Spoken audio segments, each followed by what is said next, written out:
Hello everybody, Grizzly Pig here. Welcome to today's episode, and we are not playing Throne of Liberty today. Taking a little break from that for reasons. We are in New World. I've been itching to give this a try out since they re-released it.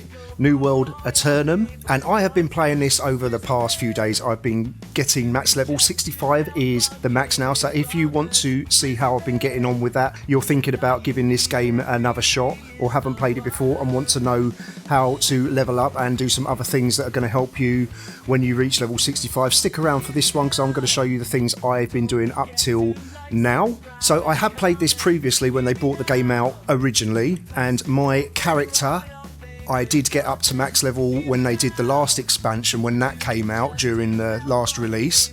If you have a character you want to play, you still have that. All the servers have been wiped, so you will need to choose a new server. There are two types of servers. There are ones that you can take your old character on and continue your progression on, and there are new start servers. These are specifically for people wanting to make brand new characters, and of course that is what I have done with this guy here. You cannot bring your old characters on to these servers.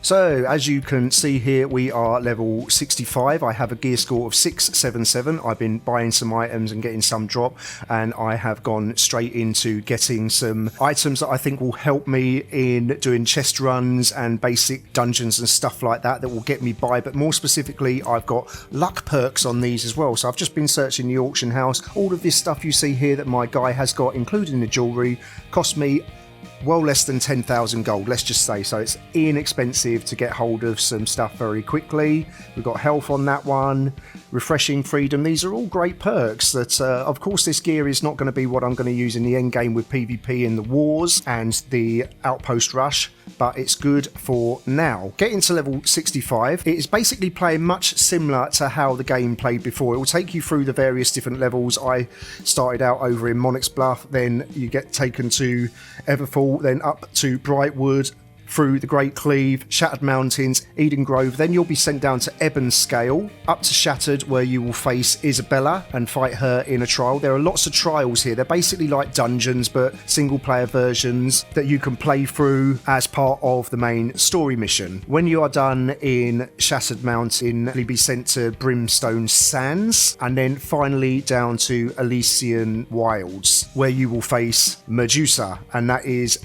basically the end of the story quest. I've not done any side quests at all. I've just stuck to the main story missions. I've not used any experience boosts or anything like that. The quest line was enough to take me to 65 just after doing Medusa, thereabouts somewhere around anyway. But when I did hit level 55, what I did make sure I got hold of was some tools for gathering. So I've got the sickle, the skinning knife, the mining pick, and the logging axe. And these are mithril orichalcum. They are basically affordable ones. They cost between 1,000 and 2,000 each. So less than 8k there for these. You'll get gold while you're doing the story missions, and mainly what you'll see is that I've got perks on them that are going to basically either speed up what I'm doing, give me more stuff, or you will also see there's an alignment perk on there, water alignment. The best one to go for, I recommend, is life alignment, and that's because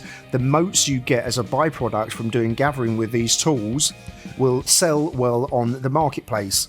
So definitely recommend getting life alignment. And when I actually got to level 55, I chilled a bit and did some gathering and got my gathering skills up to 100. I haven't done it with skinning or gathering yet, but it's going to be easy enough. But I did get mining and logging up to level 100, so I could do the mithril and the weirdwood, and then the next step is going to be 150 for orichalcum and ironwood, of course.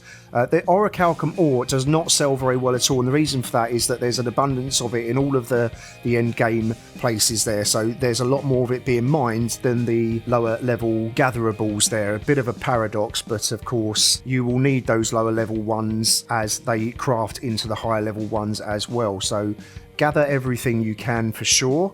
So you can see my skills all here. It hasn't taken that long at all to get most of them over level 100, and I think mining over 150, so I can do the orichalcum, no problem. I'm going to work on these more as well in my downtime while I'm queuing for dungeons and stuff like that.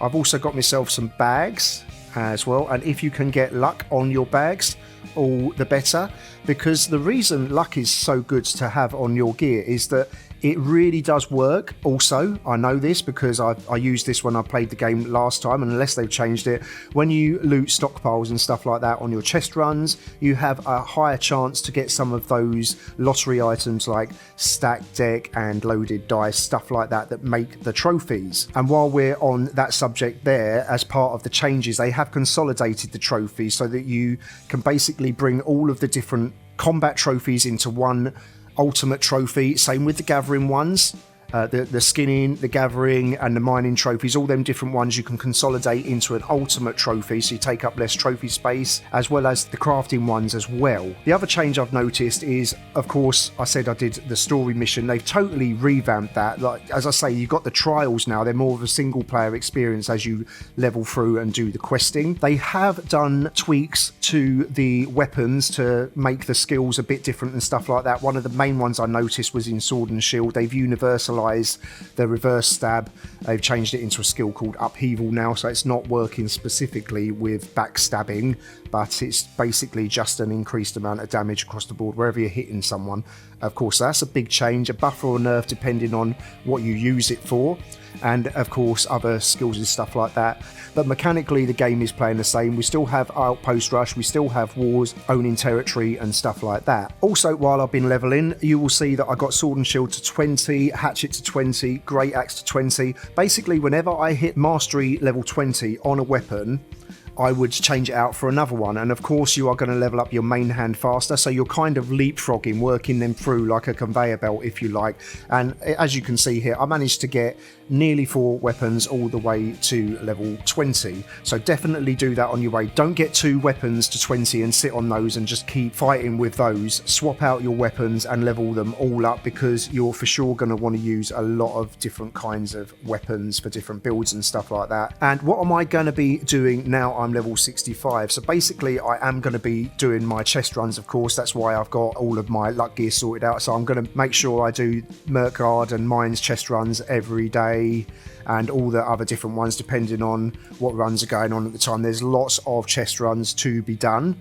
Also, I'm going to do expeditions, because in order to do the mutated versions of the expeditions, you will have to get codex for doing the dungeons on normal mode. And once I've got those codexes, I can then go ahead and do the mutated dungeons. They are basically gear score capped, so you have to reach a certain average gear score to get into the certain levels. But as you can see, I only got level 65 yesterday. Getting to M2 level is pretty easy. Whether I've got the right gear for it, the optimal gear, is another story, but getting the level itself is not hard. 695 might be a bit harder, of course, because that requires most of your gear to be 690 to 700 roughly.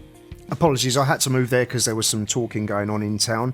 I'm also in a guild, and they do focus on PvP, and they asked me, they said, what do you fancy playing? I said, well, I'll do whatever the guild needs and stuff. I can heal or bruiser. I've done it all in previous game playthrough and stuff like that. And they basically said, well, healers and bruisers, great. So I'm referring to their Discord for their build suggestions there, and nothing surprising to me whatsoever.